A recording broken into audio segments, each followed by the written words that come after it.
നമ്മളെ ഇന്ത്യനെ കൊണ്ട് പറ്റാത്തതായിട്ട് ഒന്നുമില്ല. അത് നമ്മൾ വീണ്ടും ഇങ്ങനെ തെളിച്ചുകൊണ്ടിരിക്കുകയാണ്. നമ്മളെ ചാറ്റ് ജിപിടിക്ക് ഒരു എതിരാളിയായിട്ട് നമ്മളെ ഇന്ത്യൻ റിലയൻസ് വന്നത് നിങ്ങൾ അറിഞ്ഞോ? അതായത് പുതിയ AI മോഡലിൻ്റെ പേരാണ് ഹനുമാൻ. 22 ഇന്ത്യൻ ലാംഗ്വേജുകൾ പരിശീലിപ്പിച്ചെടുത്ത ഒരു ഇൻഡിക് ലാർജ് ലാംഗ്വേജ് മോഡലാണ് ഈ ഹനുമാൻ എന്ന് പറയുന്ന ഈ ഒരു AI മോഡൽ. കഴിഞ്ഞ ചൊവ്വാഴ്ച മുംബൈയിൽ നടന്ന ഒരു ടെക് കോൺഫറൻസിലാണ് ഇത് ഫസ്റ്റ് ആയിട്ട് അവതരിപ്പിച്ചിട്ടുള്ളത്. ഇതിൻ്റെ ഒരു സാമ്പിൾ വീഡിയോയും അവർ ഓൾറെഡി അവതരിപ്പിച്ചിട്ടുണ്ട്. മുംബൈ IIT-യുമായിട്ടുള്ള കേന്ദ്രീകരിച്ചിട്ടുള്ള ഭാരത് GPT-യുമായി സഹകരിച്ച് സീതാ മഹാലക്ഷ്മി ഹെൽത്ത് കെയർ ആണ് ഇത് കോൺഫറൻസിൽ അവതരിപ്പിച്ചിട്ടുള്ളത്. പിന്നെ അതുപോലെ തന്നെ ഒഫീഷ്യലി ഇത് ലോഞ്ച് ചെയ്യുന്നത് വരുന്ന മാർച്ചിലാണ്. Text to text, text to speech, text to video, speech to text ഇവയെല്ലാം പല ഭാഷകളിൽ ഈ ഒരു ഹനുമാൻ എന്ന് പറയുന്ന AI മോഡലിനെ കൊണ്ട് സാധിക്കും.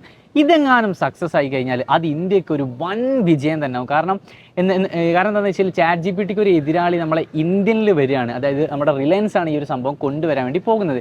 പിന്നെ അതുപോലെ തന്നെ health care, government service, finance, education എന്നീ മേഖലകളിലേക്ക് ഈ ഒരു AI മോഡലിനെ മാക്സിമം യൂസ് ചെയ്യാനാണ് ഭാരത് GPT ഇപ്പോൾ ശ്രമിക്കുന്നത്.